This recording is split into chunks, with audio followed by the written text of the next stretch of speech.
श्री राम के 14 वर्ष के वनवास की तरह लौटेंगे वापस राम रहीम। जी हाँ साथ संगत जी, ये जो लाइन मैंने आपको अभी बोली है कि श्री राम के 14 वर्ष के वनवास की तरह लौटेंगे वापस राम रहीम, इस लाइन में बहुत ही गहराई है। और इस लाइन में जो गहराई मैं आपको बताने वाला हूँ, कुछ देर बाद आप खुद बोलोगे कि हाँ यह बात सही है। सासंगत जी, जैसे कि आप सभी को पता है कि त्रेता युग में भगवान श्री राम को अगले दिन जो है राज्य मिलने वाला था, लेकिन एक ही रात के अंदर उनको वनवास मिल गया। उसी तरीके से आपको बता दें कि हजूर पिताजी देखो, सभी सासंगत के बीच में रहते हुए 8 करोड़ सासंगत के दिलों पर आज भी राज करते हैं। और उस युग में ऐसा हुआ था कि त्रेता युग का जो राम था भगवान श्री राम, और आज के युग के जो भगवान गुरमीत राम रहीम सिंह जी इंसा है, उनमें बिल्कुल समानता क्या है। क्योंकि देखो उस वक्त की बात जो है बहुत कम लोग जानते थे कि ये जो है भगवान विष्णु के अवतार है, और आज की डेट में भी बहुत कम लोग जानते हैं कि हमारे हजूर पिताजी भी एक अवतार ही है। और अगर आप भी मानते हैं कि हजूर पिताजी एक अवतार है, तो वीडियो को लाइक कर कर इस बात की सहमति दे सकते हैं और कमेंट बॉक्स में अपनी राय जरूर दे सकते हैं। अगर आपको भी लगता है कि हजूर पिताजी एक आम इंसान है, तो आप कमेंट बॉक्स में अपनी राय जरूर दें। और मैं आपको एक बात बताना चाहता हूं कि हजूर पिताजी भगवान श्री राम की तरह कैसे वापस लौटने वाले हैं। जैसे कि आपने अगर रामायण की देखी होगी, रामायण का एक पार्ट है कि अहिल्याबाई जो है एक पत्थर की बनी हुई होती है, उसका उद्धार करने के लिए ही भगवान श्री राम जो है वहाँ पर जाते हैं, अपने गुरु विश्वामित्र के साथ वहाँ पर जाते हैं उसकी कुटिया पर। और जो उसके पति ने एक उसकी भी एक अलग कहानी है कि अहिल्याबाई पत्थर कैसे बनी थी। लेकिन मैं आपको शॉर्ट में बताना चाहता हूँ कि ज़्यादा लंबा नहीं खींचकर, भगवान श्री राम और हजूर पिताजी में क्या समानता है। हजूर पिताजी इस वक्त सुनारिया धाम में है, और वहाँ पर जाने ऐसे कितने जीव हैं जिनको जो है काफ़ी उम्र की सजा हुई है और वो जेल से वापस नहीं आ सकते थे। उसी तरीके से भगवान श्री राम जो अहिल्याबाई का जो पत्थर बना हुआ था, उसको श्राप लगा हुआ था कि भाई आपके यहाँ पर भगवान श्री राम आएंगे और आपको उनके स्पर्श करने मात्र से ही आप दोबारा से जो है स्त्री का रूप वापस ले लोगी। तो उसी तरीके से जो है भगवान श्री राम की एक अलग त्रेता युग में कहानी है, और हमारे हजूर पिताजी की इस युग में कहानी है। हजूर पिताजी का जेल जाने का ऐसे बहुत से कारण हो सकते हैं कि हजूर पिताजी जेल में क्यों गए, और वनवास की तरह जब श्री रामचंद्र जी वापस लौटे थे, उसी तरीके से हमारे हजूर पिताजी भी वापस लौटेंगे और उनका भी भव्य स्वागत अयोध्या की तरह जो है डेरा सच्चा सौदा को सजा दिया जाएगा। आप देख सकते हैं कि उस युग में भगवान श्री राम ने ताड़का का वध किया था, और इस युग में हजूर पिताजी ने भी ऐसे अनेकों काम किए हैं। आपने देखा होगा कि भगवान श्री राम ने ताड़का का वध किया था, और यहाँ पर हजूर पिताजी उन्होंने वध करके उसका उद्धार किया था, यहाँ पर हजूर पिताजी नाम देकर उद्धार कर रहे हैं। काम एक ही है, तरीका अलग अलग है। हजूर पिताजी ने अनेक कार्य चलाए, सफाई अभियान का काम चलाया, वेश्यावृत्ति से छुड़ाने वाली लड़कियों को उनका काम छुड़ाया, और उनकी शुभ देवी देकर उनको शादी कराई। हजूर पिताजी ने देखो बिल्कुल सेम काम चल रहे हैं जैसे श्री रामचंद्र जी ने। देखो आपने देखा होगा कि भगवान श्री राम जब वहाँ पर जाते हैं श्रीलंका में, जाने से पहले, पुल बनाने से पहले आपने देखा होगा, देखो भाई जब भगवान श्री राम खुद विष्णु के अवतार है तो उन्हें किसी की पूजा करने की क्या जरूरत है। लेकिन नहीं, उन्होंने एक समाज में संदेश दिया, जिस तरीके से हमारे हजूर पिताजी ने संदेश दिया।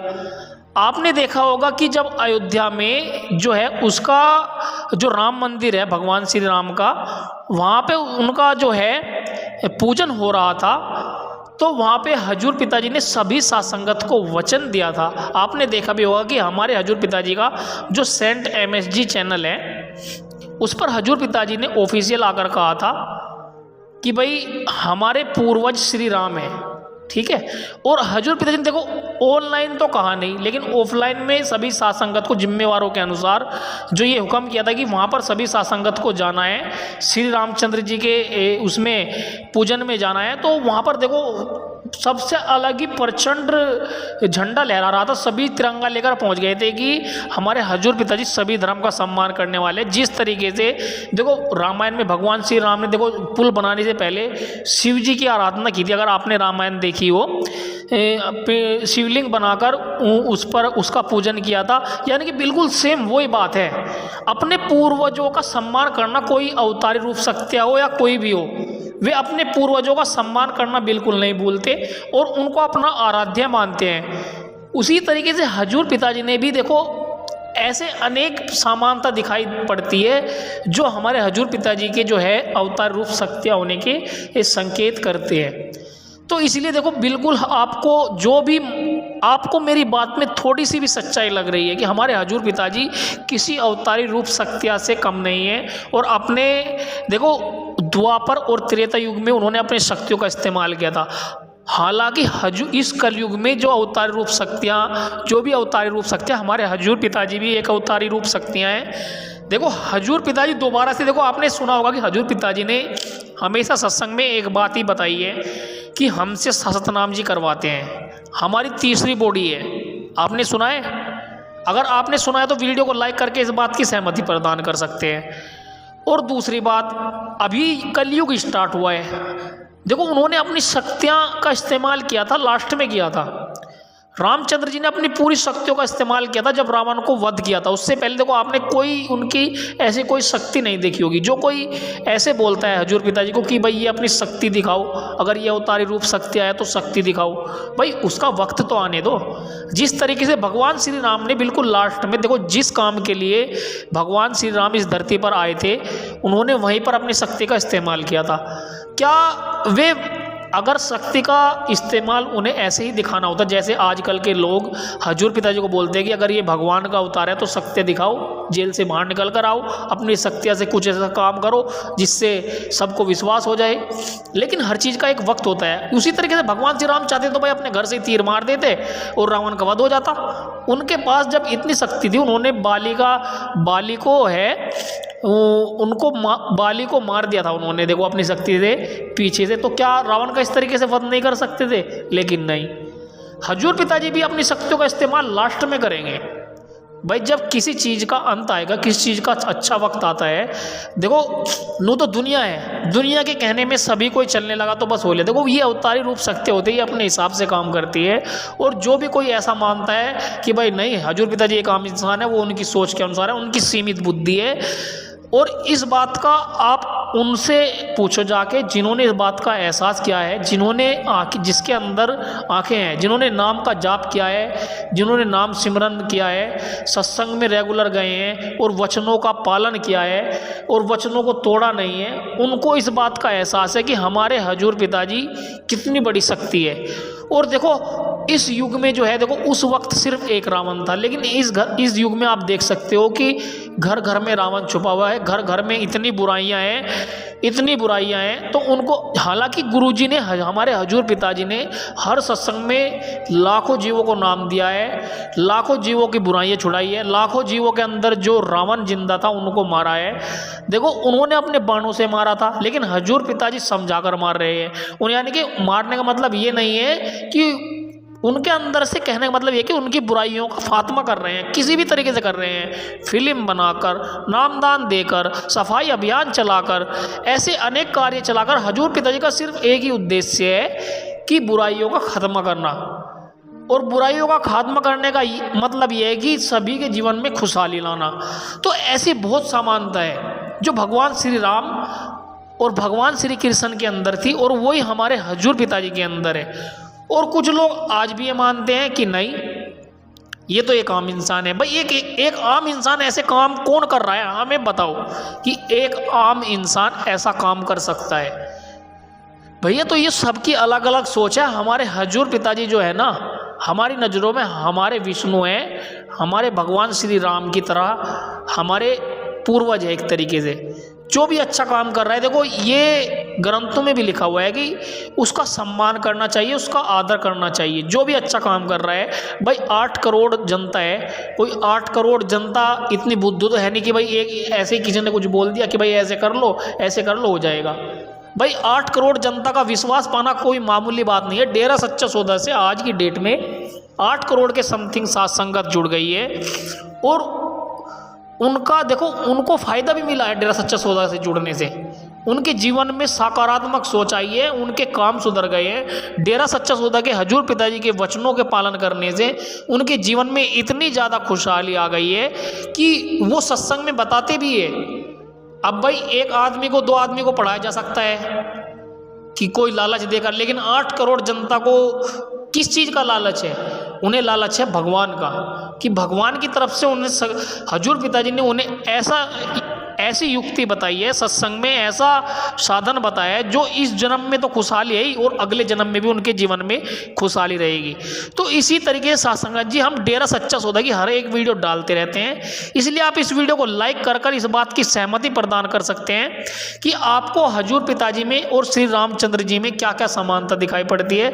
और हजूर पिताजी जब भगवान श्री राम की तरह वापस लौटेंगे, भगवान श्री राम 14 वर्ष का वनवास कर रावण का वध कर वापस जब अयोध्या में आए थे तो अयोध्या को एक दुल्हन की तरह सजा दिया गया था। और हजूर पिताजी भी भगवान श्री राम की तरह जब वापस लौटेंगे तो डेरा सच्चा सौदा को भी एक दुल्हन की तरह सजा दिया जाएगा। और हजूर पिताजी 4 गाड़ियों के साथ गए थे, लेकिन 4000 गाड़ियों के साथ वापस आएंगे और उसी तरीके से प्रचंड की तरह डेरा सच्चा सौदा का नाम गूंजेगा। और एक सूरज को क्या होता है, एक सूरज को घनघोर घटा सिर्फ छुपा सकती है और कुछ नहीं हो सकता, लेकिन जब सूरज दोबारा से चमकता है ना और भी घनघोर चमकीला होकर चमकता है, उसकी रोशनी इतनी तीव्र होती है जितनी तीव्र वो प्रकाश जो उसका होता है बादलों के ढकने से पहले नहीं होता, क्योंकि उसके आमने सामने जो भी कण धूल कण वगैरह होते हैं वे बादलों के द्वारा साफ हो जाते हैं। और उसी तरीके से शेर जब पीछे हटता है ना तो वो शिकार खतरनाक ही करता है। शिकार का मतलब ये है कि हमारे हजूर पिताजी दोबारा से आएंगे वापस, और शिकार किस चीज़ का करते हैं? बुराइयों का शिकार करते हैं और अच्छाइयों को फैलाते हैं। हजूर पिताजी का डंका पूरे दुनिया में बजने वाला है, अभी भी देश विदेशों में डेरा सच्चा सौदा का डंका बज रहा है। और जिस तरीके से हजूर पिताजी की अच्छाइयों के कारनामे पूरी दुनिया देश और विदेश में गूंज रहे हैं, हजूर पिताजी के फिर से इस तरीके से कारनामे गूंजेंगे। हजूर पिताजी का एक इम्पोर्टेंट 2-4 इंपोर्टेंट वचन हजूर पिताजी के वचनों उनकी आवाज़ में लेकर आया हूँ, जिनमें बिल्कुल समानता भगवान श्री राम के वचनों की तरह है। भगवान श्री राम ने जो भी बातें बताई, अगर आपने रामायण देखी हो, उनसे बिल्कुल सेम टू सेम मिलती हुई बातें हजूर पिताजी ने भी बिल्कुल दिए, और जिनमें ये संकेत है कि हजूर पिताजी भगवान विष्णु के ही अवतार है, भगवान विष्णु के ही अंश है, और इस दुनिया में है खात्मा करने के लिए, बुराइयों का खात्मा करने के लिए। इसी मकसद से भगवान हमारे MSG डॉक्टर MSG ने भगवान विष्णु का अवतार के रूप में इस धरती पर आए हैं, और उनका यही मकसद है कि बुराइयों का खात्मा किया जाए और अच्छाइयों को प्रचंड रूप से दुनिया में फैलाया जाए, ताकि दुनिया के में खुशहाली ही खुशहाली हो, कोई परेशानी ना हो। और जो हजूर पिताजी के वचनों पर अमल भी करता है, उनके वचनों पर चलता भी है, उनके जीवन में कोई परेशानी नहीं आती, उनकी सोच भी सकारात्मकता से भरी हुई होती है और उनके काम भी बिल्कुल सफल होते हैं। और हजूर पिताजी के जो वचन मैं आपको सुनाने जा रहा हूँ, उनको सुनने से पहले एक बार फिर से कहना चाहूँगा कि आप वीडियो को लाइक कर दें और हर एक प्रेमी के साथ इस वीडियो को साझा कर दे, ज़्यादा से ज़्यादा साथ संगत को शेयर कर दे, ताकि सभी को हजूर पिताजी की समानता जो भगवान श्री राम में है वो हजूर पिताजी के अंदर की समानता उनको पता चल सके और उनका विश्वास हजूर पिताजी के प्रति बढ़ता रहे। क्योंकि अगर उनका विश्वास बढ़ता रहेगा तो कोई जैसे हजूर पिताजी की बुराइयां करता है, आपके आसपास के माहौल में देखा होगा, वो उन बुराइयों से में आकर विचलित ना हो। चलिए स्टार्ट करते हैं हजूर पिताजी के वचन। वीडियो को लाइक कर दे, उस चैनल को सब्सक्राइब जरूर कर ले। चलिए स्टार्ट करते हैं हजूर पिताजी के वचन। प्यारी साथ संगतियों, ये कलयुग का भयानक समय है और इस भयानक समय में मन इंद्रियां बड़े जोरों पे हैं। हर इंसान आज इतना चतुर चालाक, इतना होशियार अपने आप को मानने लगा है कि भगवान को तो वो कुछ समझता ही नहीं। उसे लगता है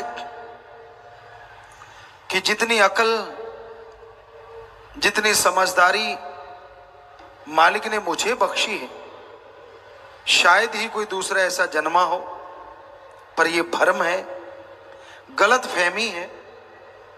उस मालिक ने सबको दिमाग दिया है, उस मालिक ने सबको अकल दी है, पर कोई ज्यादा इस्तेमाल करता है और कोई कम इस्तेमाल करता है। ये नहीं है सिवाय उन मंदबुद्धियों के जिनको ऊपर कर्मों की मार है, वो मंदबुद्धि ही पैदा हुए, उनको अगर छोड़ दे तो नॉर्मल इंसान का दिमाग बेहद बेहद जबरदस्त है। आज तक साइंस आदमी के दिमाग को सिर्फ 10-15% ही पढ़ पाई है, उससे आगे नहीं बढ़ी। और आज सुपर कंप्यूटर बन गए, मिसाइल बनी है, खात्मे का साजो सामान हाइड्रोजन बम तक बन गए। ये सिर्फ 5 से 10% इस्तेमाल करने से हो गया। अगर इसका ज्यादा इस्तेमाल किया जाए तो क्या से क्या नहीं हो सकता।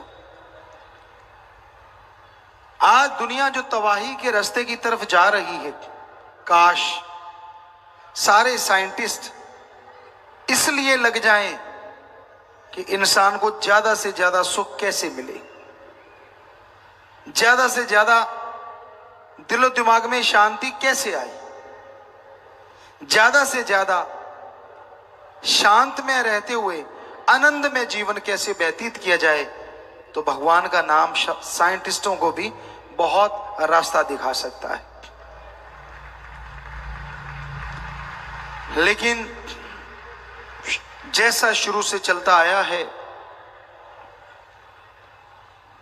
इंसान के खात्मे के लिए साजो सामान पे रिसर्च ज्यादा होती है।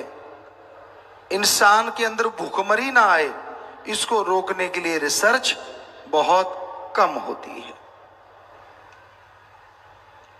अगर ये रिसर्च कर दी जाए तो हम कहते हैं कोई दुखी रहे ही ना बाहरी तौर पे, और साथ में ईश्वर का नाम ले तो अंदरूनी तौर पे भी सुखी हो सकता है। होड़ मची हुई है इंसानों में एक दूसरे को नीचा दिखाने की, होड़ मची हुई है देशों में एक दूसरे से ज्यादा टेक्नोलॉजी लाके डराने की,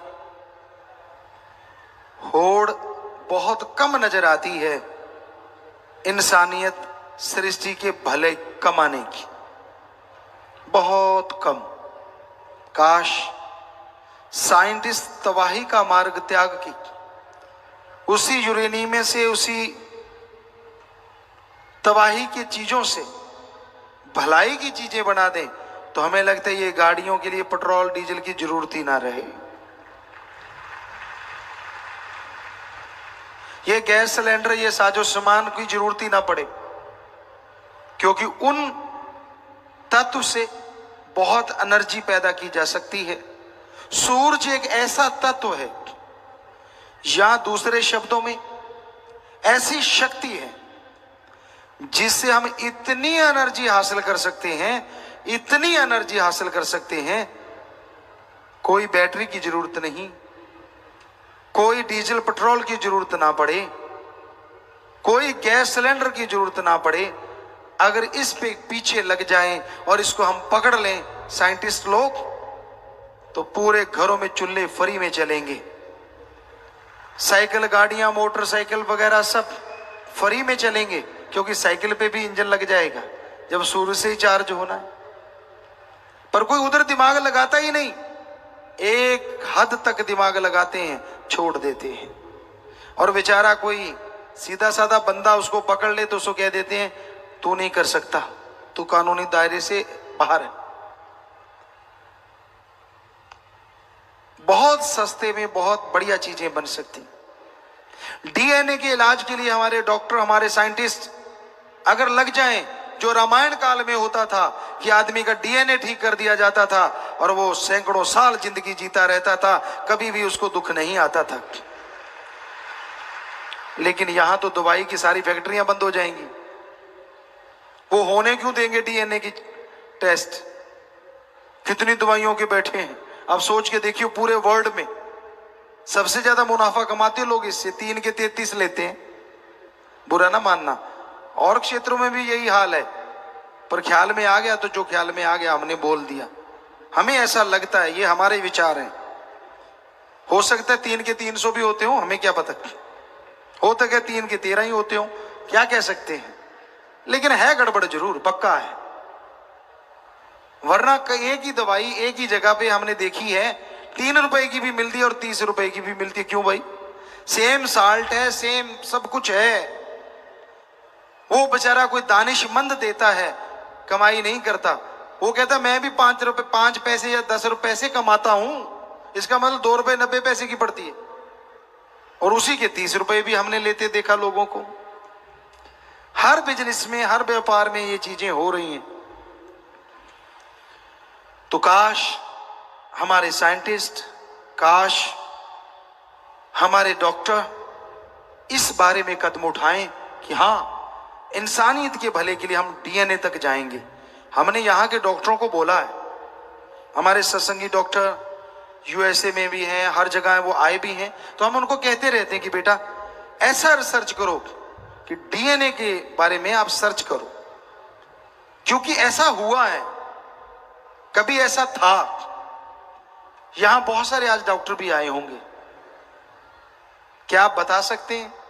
हम डॉक्टरों से ही पूछना चाहेंगे। शाम को लोग तलवारों से लड़े, भालाओं से लड़े, यहां तक कि एटम की शक्ति का भी सामना करा, जख्मी हो गए बुरी तरह से, वो बेहोश हो गए, लेकिन अगले दिन तलवार लेके फिर लड़ रहे। कैसे? महाभारत का पढ़ के देखो, कितनी बड़ी साइंस थी तब। एक स्नेह लेप नाम था, कितना भी बड़ा जख्म हो, स्नेह लेप, कितना भी बड़ा जख्म, रात को लुगदी बना के भर देते थे, सुबह तक जख्म भर जाता था। क्या था वो? इंडिया में था। आप मर्रम देते रहते हैं कि झरीट 10 दिन तक ठीक नहीं होती, दे तेरे की ये ट्यूब लगा ले, वो ट्यूब लगा ले, ज्यादा है तो 2 इंजेक्शन चढ़ा ले। लो जी, जो इंजेक्शन से डरता वो बेचारा पहले ही नहीं आता, यार 10 दिन ठीक है अपने को। तो हम जरूर चाहेंगे कि आप जो कर सकते हो रिसर्च, वो जरूर करें। जरूर स्टेम सेल आपने ढूंढ लिए हैं, ये उसकी तरफ पहला कदम है। हमारे अकॉर्डिंग ईश्वर ने जो दिखाया, ये पहला कदम है डीएनए की तरफ। अगर आप बढ़ोगे तो स्टेम सेल अच्छी चीज है, बहुत पावर है, बहुत शक्ति है, थोड़े में बहुत कुछ है, गागर में सागर कहें तो गलत नहीं। लेकिन अभी डीएनए वाली चीज से आप बहुत दूर हैं। कहीं ना कहीं इस पे रिसर्च हो रही होगी, लेकिन उनको रोका जाएगा। पता है आपको क्यों? अगर डायरेक्ट डीएनए ठीक करने लगे डॉक्टर, तो फैक्ट्रियां सारी दवाई की बंद। जरा सोचिए कितना बड़ा मक्कड़ जाल है, और वो बंद क्यों करने देंगे? पर ये हो सकता है हम हमारे देश के, विदेश के जो भी साइंटिस्ट हैं, जो इंसानियत का भला चाहते हैं, हाथ जोड़ के जरूर गुजारिश करेंगे कि वो डीएनए की तरफ कदम जरूर बढ़ाएं। अरे गरीब से गरीब, अमीर से अमीर, हर इंसान सुखी हो जाएगा। ईश्वर ने समय लिख दिया, वो तो भोगना है, लेकिन क्यों ना तंदुरुस्ती से भोगा जाए। ये पॉसिबल है।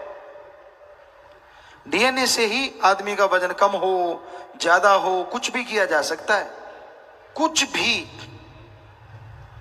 तो ये राम नाम में ही है सब कुछ। कोई समय ऐसा था जब राम नाम का जाप करने वालों ने ये चीजें ढूंढ ली थी। मर्त प्राय लोगों को 1 सेकंड में जड़ी बूटी सुंघा के जिंदा कर ले देते थे, और मरने नहीं देते थे। आप क्या सोचते हैं? आईसीयू में जाते हैं, वहां कितनी नड़ियां लगी होती, नलकियां लगी होती हैं। क्या आपको बताएं, उदाहरण दें, लक्ष्मण जी मूर्छित हो गए थे, कोमा में चले गए थे, और ये हो गया था कि वो मर्त प्राय हैं। लेकिन कहते उस वैद्य ने टाइम दे दिया, इतनी देर मैं इसकी बॉडी से प्राण नहीं निकलने दूंगा। उसने नहीं निकलने दिए। ये जड़ी बूटी ला दो, मैं पल में होश में ला दूंगा। वो जड़ी बूटी हनुमान जी लेके आए, और पल में होश में लक्ष्मण जी ऐसे बैठ गए विदाउट एनी वीकनेस, कि जैसे कुछ हुआ ही नहीं। क्या आज हम नहीं कर सकते वो चीजें?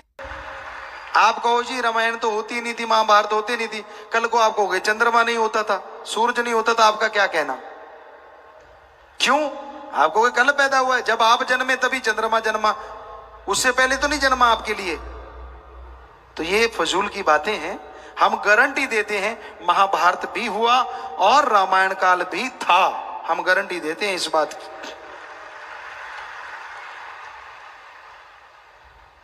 आप उसमें बहुत सारी चीजें जान सकते हो अगर गूढ़ अध्ययन करो, बहुत बहुत कुछ। पर यह संभव तभी होगा ना जब आपकी रिसर्च उसकी तरफ जाएगी, जब आप उस तरफ बढ़ेंगे। जब तक आप उस तरफ बढ़ते नहीं, आपको मंजिल नहीं मिलती। तो बहुत जरूरी है इस कलयुग में, इस भयानक समय में, इंसानियत के लिए, सृष्टि के भले के लिए कुछ ना कुछ किया जाए। और वो किया जा सकता है। पशु नहीं करेंगे, पक्षी नहीं कर सकता, पेड़ पौधे नहीं, लेकिन इन्हीं से मनुष्य करवा सकता है। इंसान एकमात्र ऐसा है जिसके अंदर दिमाग बेहिसाब है। हाथी के सूंड से कम ताकत है इंसान में, पर उसके सिर पे बैठ के जहां मर्जी लेके चला जाता है। शेर दहाड़ मार दे, आदमी का दिमाग फट जाए, पास से मार दे, कान के पर्दे फट जाएं, लेकिन अपने इशारों पे शेर को नचाता है। और क्या क्या उदाहरण दें आपको, क्या नहीं करता इंसान का दिमाग। और वो भी 10 से 15% की रेंज में, और कहीं 50% तक चले जाओ तो पता नहीं क्या से क्या हो जाए। तो कहने का मतलब, आप मंदबुद्धि नहीं है ये सोचा करो। अपने आप को नेगेटिविटी का शिकार मत बनाया करो कि मुझे कुछ नहीं आता, मैं तो फेल ही होऊंगा, मेरे में तो कुछ भी नहीं है। क्यों नहीं है भाई? ये ऊपर का खाना मालिक ने भर रखा है, इस्तेमाल करो ना करो वो आपकी मर्जी है, पर सामान सबका एक गिलास है इस खाने में। तो अब इस्तेमाल कैसे करते हो वो आपके ऊपर निर्भर है ना। तो आज के दौर में बहुत जरूरी है कोई परहित परमार्थ सोचे। इस दिमाग से अच्छी सोच लाया करो। संत पीर फकीर कभी किसी का बुरा नहीं सोचते। संत पीर फकीर कभी किसी का बुरा नहीं करते। जब आदमी के अंदर खोट होता है, आदमी के अंदर दोष होता है, पंजाबी में एक कहावत है, आपदा पाड़ा आपनों ही मार जाता है। मतलब जब खुद में कोई कमी होती है ना, उससे बचने के लिए जब वो संतों में कमी निकालने लगता है, क्यों किंतु परंतु जब शुरू हो जाती है तो वो अपने कर्मों की वजह से दुखी, बेइंतहा दुखी होना शुरू हो जाता है। अपने आप को बचाने के लिए हथकंडे अपनाता है, दूसरों का इस्तेमाल करता है। पर क्या आप जानते हैं कोई ऐसा भी है जो आपके दिमाग की बात आने से पहले पढ़ लेता है, जो बोलने से पहले जानता है आप क्या बोलोगे, और जो वीडियो बना रहा है आपकी लाइव कि हाँ ये बंदा ये कर रहा है, जो करता है सो भरता है। जितने मर्जी गप मारते रहो फकीर के सामने, जो मर्जी कहते रहो फकीर देखो, हाँ बेटा, अच्छा बेटा, अच्छा बेटा। फकीर ने क्या लेना भाई? पर आपको लगता है मैंने बुद्धू बना दिया। भूल जाते हो आपने अपने आप को बुद्धू बना लिया, क्योंकि वो राम है, वो अल्लाह है, वो वाहिगुरु है, वो गॉड है, वो ईश्वर है जो सबके अंदर बैठा हर पल हर क्षण का हिसाब रखता है। वो जानता है तू बंद कमरे में क्या करता है, वो जानता है दूसरे के कंधे पे रख के तू कैसे चलाता है। वो अनजान नहीं है। अरे तेरे जैसे अरबों बनाए हैं उसने, क्यों भूल जाता है? वो दिमाग को फिट करने वाला है। कई बार आदमी को लगता है यार भगवान है ही नहीं, तो क्या जो कहते भगवान है ही नहीं, आदमी जैसा दिमाग बना के दिखाओगे? आदमी छोटो, आप कीड़े जैसा नहीं बना सकते, अभी तक तो बना नहीं। क्या आदमी का जो शारीरिक ढांचा है क्या एक बूंद से या 2 बूंद से ऐसे बन जाता है? तो आप बना के दिखाओ। नहीं ना, कैसे पॉसिबल है? कैसे होता है यह सब? कमाल की रचना करता है वो रचयिता। 2 सगे भाइयों के हाथों के निशान अलग अलग होते हैं। 2 सगे भाइयों की तकदीर कई बार अलग अलग देखने में मिलती है। एक ही मां, एक ही बाप, एक ही रगों में बहने वाला खून, पर दोनों की तकदीर अलग क्यों? बताइए, बताए कोई साइंटिस्ट का कौन से जीन्स में कमी आ गई भाई? मां भी अमीर, बाप भी अमीर, एक बेटा अमीर और एक गरीब, क्यों? दोनों की औलाद, दोनों का खून। तो बहुत सारे ऐसे सवाल हैं जो साइंस मुंह बाए खड़ी रह जाएगी, उसे समझ नहीं आएगी। पर हां, रूहानियत में इसका जवाब है। जैसे कर्म करते हो वैसा फल आने वाले टाइम में भोगना पड़ता है।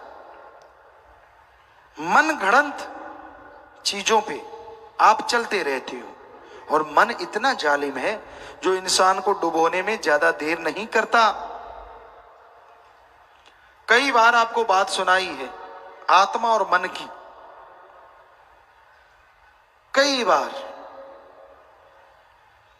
उदाहरण दिया है आपको कि एक बुजुर्ग माता थी, उसने 2 पालतू पशु रखे हुए थे, एक था बंदर, एक था बकरा। एक दिन क्या हुआ, सब्जी काट रही थी, फ्रूट पड़े थे, अचानक संदेश आया कि उनके घर मेहमान आने वाले। तो उसने सोचा चलो दुकान से कुछ सामान ले आऊं। वो चली गई।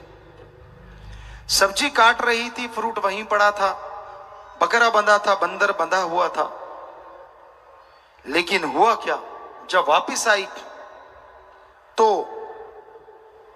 सारा फ्रूट गायब था और बकरा सब्जी में मुंह मार रहा था, खुला हुआ था। बुजुर्ग औरत ने आप देखा ना ताप, डंडा लिया, उठा और 8-10 धर दी। पड़ोसी देख रहा था, उसने रोका, ए माता रुक, ताई रुक। कहने लगी बेटा क्या है? मर जा, सारी सब्जी खा गया बकरा। ताई ये गलत। कहते सही क्या है? कहते मैं देख रहा था, ये तेरा जो बंदर है ना, इसने गल से रस्सा निकाला, सारी फ्रूट चट कर गया, आधी सब्जी चट कर गया और बाद में बकरे का रस्सा खोल दिया, खुद के गले में डाल के आराम से बैठा है। काम उसका है, पड़ बकरे की रही है।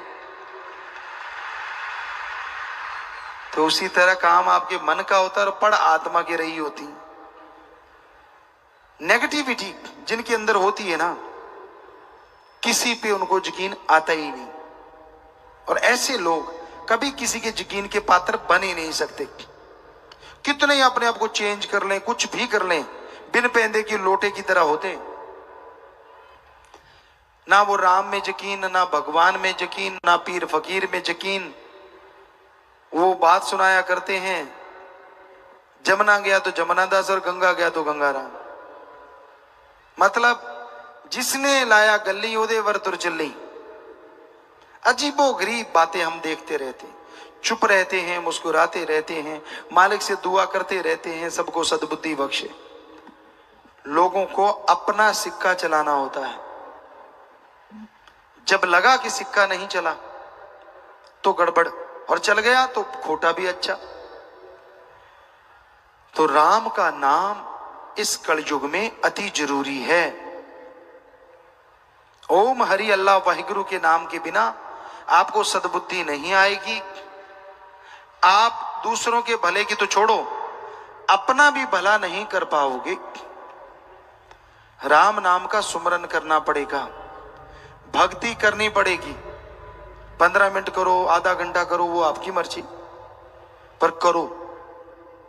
उससे आपको सही रास्ता मिलेगा, उसी से आप परम पिता परमात्मा की खुशियां हासिल कर पाएंगे। और राम का नाम लेना कितना आसान है, आपको लगता है कि नहीं, पर है आसान। साईं मस्ताना जी, शास्त्रनाम जी दाता ने सिर्फ 3 ही शब्द बना दिए, और अगर एक ग्रंथ दिया होता तो क्या करते आप?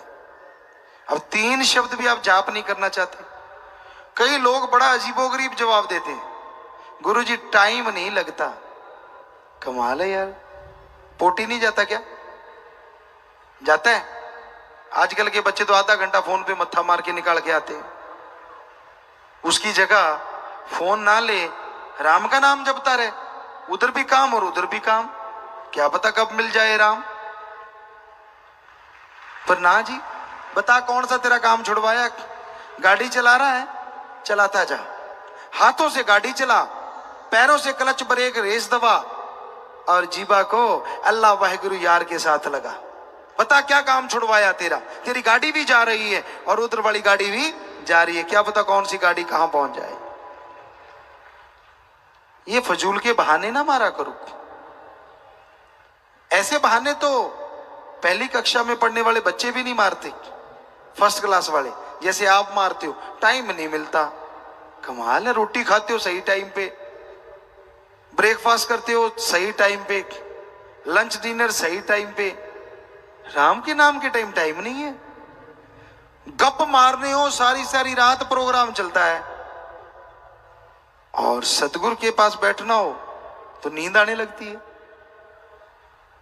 सत्संग सुननी हो तो नींद जारी, मुंह फाड़ फाड़ के आवासियां लेता है, चाहे अंदर बैठ के दांत गिन लो।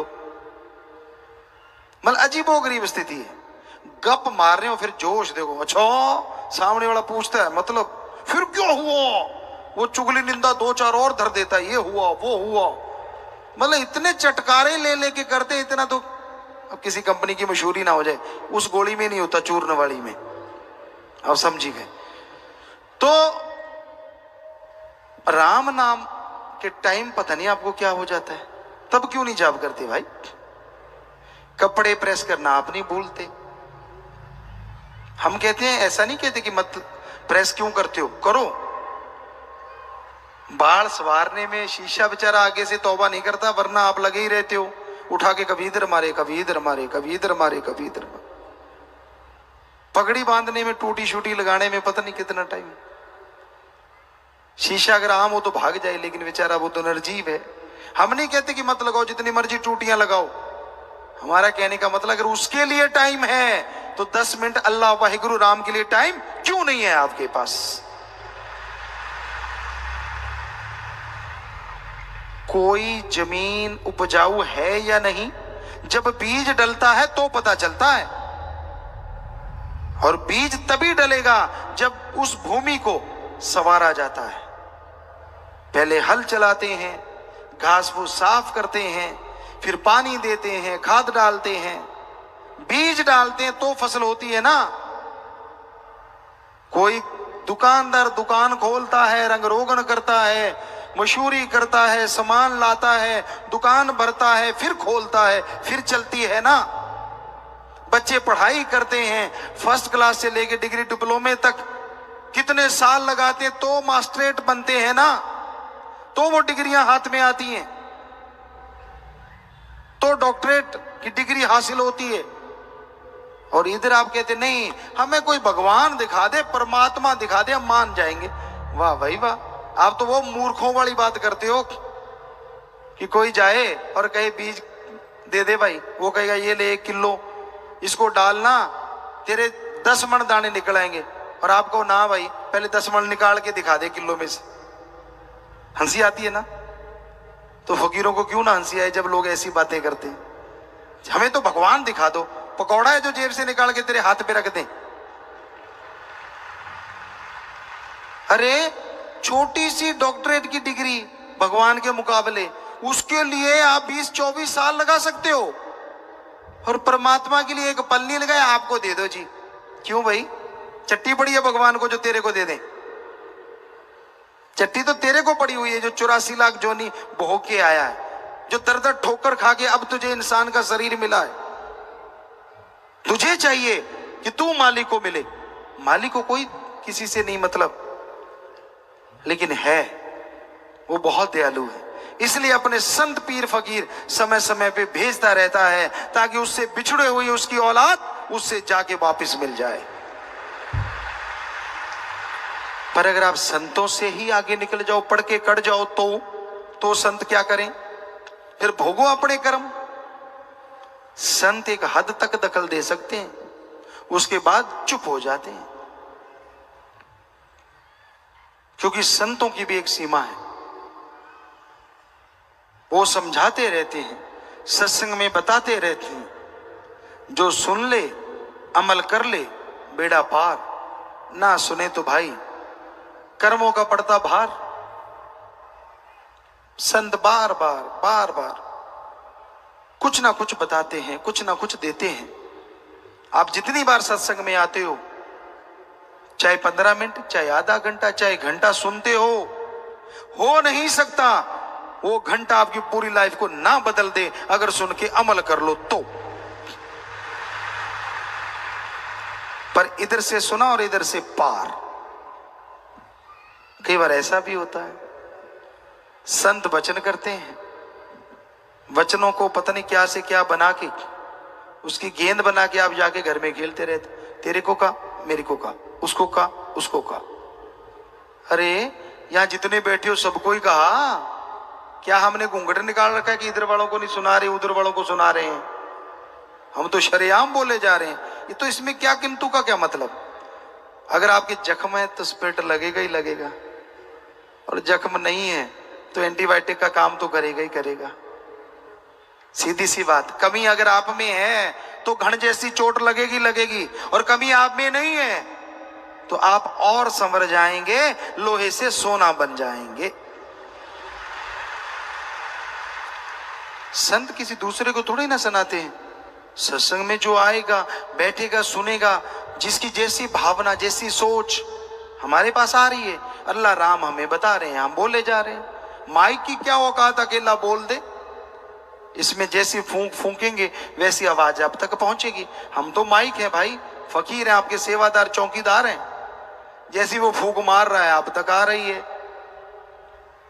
तो सुन के अमल कर लो, ज्यादा एक्टिंग मत करो। अभी हम फिल्मों में काम करते रहते हैं आपके भले के लिए, तो वहां हम एक बात कहते हैं बच्चों को, ओवर एक्टिंग मत कर। यहां क्या बोले, सारे हीरो हीरोइन बैठे होते हैं, जब हम निगाह मारते जानबूझ के करते हैं पुत ज्यादा पता लगता है जो तू ऐ करते हैं कि छुपाई है। सो कहने का मतलब, पता तो हमें सब है, ऐसा फिक्र में ना रह जाना, पर जैसा तू वैसा चल, जैसा चलना चाहे चलता जा। हमने क्या लेना भाई, अगर तू ओवर स्मार्ट बन के चलना ही चाहता है तो चल, तेरी मर्जी। फकीर बुरा नहीं कर सकते सोच में भी, कर्मों से तो क्या करेंगे किसी का। लोग जल्दी भूल जाते हैं, ये अलग बात है। हमने देखा परमात्मा ने जिनको जिंदगी बख्श दी, उसे पता था कि मेरी इस पल मौत होती, उसे पता था सारी जिंदगी मेरा बर्बाद हो जाती, लेकिन वाह यार, वाह भगवान, वाह राम, वाह राम, वाह राम, वाह राम। जब ठीक हो गया कहता वाह राम, मैं सही हूं, अब तेरा क्या काम। खत्म, छुट्टी। बस इतने मतलब परस्त, भूल गए सब कुछ, और अपने आप को सही साबित करने के लिए गैरों का साथ। वो कहते हैं ना, लंडे नु खुंडा 100 को तो टक्कर दे। कहावत है एक पंजाबी की, क्योंकि मां भाषा जैसी होती है ना, वो बातें ज्यादा याद रहती हैं। तो लंडे नु खुंडा 100 को तो टक्कर दे, एहे जे नु गल करने वाला भी भज के लेंदा है। अच्छा तू सही कहना यार, बस हो गया काम शुरू। भक्ति शक्ति सब उड़ गई, पल्ले रह गई झूठी बातें। वही यार दोस्त, वही मित्र अच्छे लगते हैं जो हाँ में हाँ मिलाएं। कोई सच्ची बात कह दे बड़ा कड़वा लगता है, गड़बड़ लगती है कि यार मेरे को इसने सच क्यों बोला। कभी फकीरी की तकड़ी पे तोल के देखा करो, और हम आपको गारंटी देते हैं, यहां इतनी साथ संगत बैठी है, कोई एक बताए हमने कभी वचन करके या वैसे कह के किसी का बुरा किया हो। कोई भी, हम देनदार हैं कि हाँ भाई इसका बुरा हुआ, हमने कहा कि तेरा बुरा हो जाए, हो ही नहीं सकता। हाँ गुस्से में जरूर बोले होंगे किसी न किसी को, और वो राम अल्लाह वाहिगुरु जानता है उस गुस्से में क्या पता आपका पहाड़ कब राई बन गया, ये राम जाने। कैसे फिल्म दिखाएं आपको, कैसे कर्म काटते हैं वो भगवान, कैसे राम का नाम जपने वालों की सहायता करते हैं राम। देखना चाहते हो तो घंटा सुबह शाम सिमरण करो, सच का सच और झूठ का झूठ सामने होगा, दूध का दूध पानी का पानी। पर यह संभव तभी है ना जब सुमरण करो। आप तो ऐसे बंदों के साथ बातें करते हो जो ना सुमरण करते हैं, ना भक्ति करते हैं, ना सेवा। वो कहते हैं ना, एक कहावत है, आप डुबेंदे बामणा जजमान भी डूबे। ऐसे लोगों से बात करोगे तो भक्ति कहां से खिलेगी। वो तो कहेंगे हाँ यार, तू यार छोड़ यार, क्या मिला तुझे, क्या हासिल हो गया तुझे। फकीर जो जिस काबिल होता है उसको वही चीज बख्शते हैं। फकीर कभी भी गलत नहीं हो सकता। उनको गलत कहने वाले के कर्म बुरे आ जाते हैं, शायद इसलिए वो बोलते रहते हैं।